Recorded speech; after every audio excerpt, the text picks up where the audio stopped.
தமிழ் படத்துக்கு தேசிய அளவுல குடுக்கப்படுகிற விருதுகளுக்கு தமிழுக்கு அந்த அளவுக்கு யாரும் இம்பார்ட்டன்ஸ் குடுக்கல. தமிழ் திரைப்படங்களுக்கு இம்பார்ட்டன்ஸ் குடுக்கல அப்படின்னு மாரி சொல்லியிருந்தாங்க. ஆனா இந்த முறை 10 விருதுகள தட்டி தூக்கியிருக்கு தமிழ் சினிமான்றத ஒரு பெருமைக்குரிய ஒரு விஷயமா நம்ம பேசலாம்.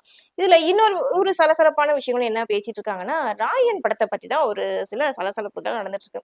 என்னன்னா, இந்த படத்த ஏன் செலக்ட் பண்ணாங்க?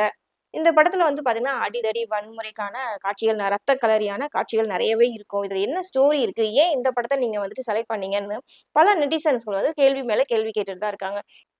எதன் அடிப்படையில ராயன் படத்த நீங்க செலக்ட் பண்ணீங்க? தமிழ் திரையுல எவ்ளோ படங்கள்லாம் வந்திருக்கு இல்லையா? ஃபார் எக்ஸாம்பிள் உங்களுக்கு சொல்லலாம். ரப்பர் பந்து அந்த படத்த எடுத்துக்கலாம். அதுக்கப்புறம் தங்கலான் எடுத்துக்கலாம். வாழை எடுத்துக்கலாம். ஜாம்பா. இந்த மாரி நெறைய படங்கள் அது இன்னும் ரொம்ப ரொம்ப எதார்த்தமான படம்னு பார்த்தீங்கன்னா, டூரிஸ்ட் ஃபேமிலி அந்த படத்த எடுத்துக்கலாம். ஓ பேபி இந்த மாரி நெறைய படங்கள் நம்ம லிஸ்ட் அவுட் பண்ணிட்டே இருக்கலாம். இதெல்லாம் நல்ல படமா தானே இருக்கு. கொட்டுக்காளி இதெல்லாம் சமூகத்துக்கு ஒரு மாற்றத்த குடுக்கக்கூடிய சில படங்களாவே இருந்திருக்கு. இதெல்லாம் நீங்க ஏன் தேசிய விருதுக்கு ரெக்கமெண்ட் பண்ணல அப்படின்னு ஜூரி மெம்பர்ஸ் இருப்பாங்க இல்லையா? அவங்கள எல்லாருமே பலதரப்பட்ட கேள்விகள் கேட்டுட்டு இருக்காங்க.